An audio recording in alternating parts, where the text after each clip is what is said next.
أن إذا أردنا أن نفوز بكأس أفريقيا لازم نكونوا حاضرين مركزين، ويكون هذا الدرس هذا اللي خديناه اليوم أنه نستنتجوا أن كل الفرق الهاي ليفل أو المستوى الأول سوف تكون بهذا المستوى، إذا لازم نكونوا حاضرين.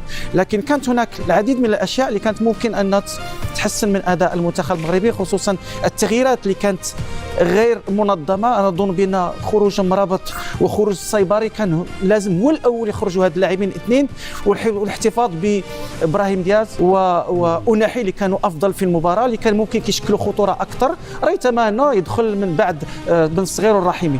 إبراهيم دياز كان خطير في المباراة، كان دائما يلعب ما بين خطوط، حبس لك ثلاثة ديال اللاعبين ديال المدافعين ديال مالي. بعد خروجه شفنا أن المدافعين ديال مالي هم اللي بدأوا الآن كيهاجموا علينا في المرتدات، لذلك فأظن بأن التغييرات كانت شيئا ما غير مرتبة وليس في توقيتها المناسب، لأن أيوب الكعبي كان ممكن يلعب مع النصيري كمهاجمين، ونشوفوا هاد المهاجمين سوف يكون تنشيطهم في عمق الملعب في دفاع المنتخب المالي. في الأخير كان هناك فقدان للتوازن اللي كان شكل شيئا ما خطورة على فريقنا، خصوصا في الارتداد الدفاعي اللي كنا شيئا ما. وكاين شيء آخر مهم جدا، أن المنتخب المغربي لازم أيضا يحسن من الاستراتيجية. ما هي الاستراتيجية؟ وهي الكرة الثابتة الهجومية، لا نستفيد منها، ضيعنا فيها كثير في المباريات. معلومة نايل العناوي هو الذي حاز جائزة أفضل لاعب في المباراة.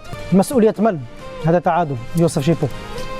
أول شيء نظن هي التعادل صحيح، كنا نتمنى أن المنتخب يفوز اليوم حتى أنه يتأهل بشكل رسمي كمتصدر للمجموعة، ولكن كانت هناك بعض الأخطاء ارتكبنا خصوصا في الشوط الثاني. الشوط الأول كان نسبيا أفضل من الشوط الثاني، لأن شاهدنا أول شيء جائزة أفضل لاعب المباراة لنايل العناوي. نعم، الأطراف كانت تشتغل بشكل خصوصا الجهة اليمنى. تكلمنا على مزراوي مع أناحي، ثلاثي هذا أناحي مزراوي واللاعب إبراهيم، كان الأرض تقريبا كانت فرص أكثر، كانت هناك المحاولات الاختراقات.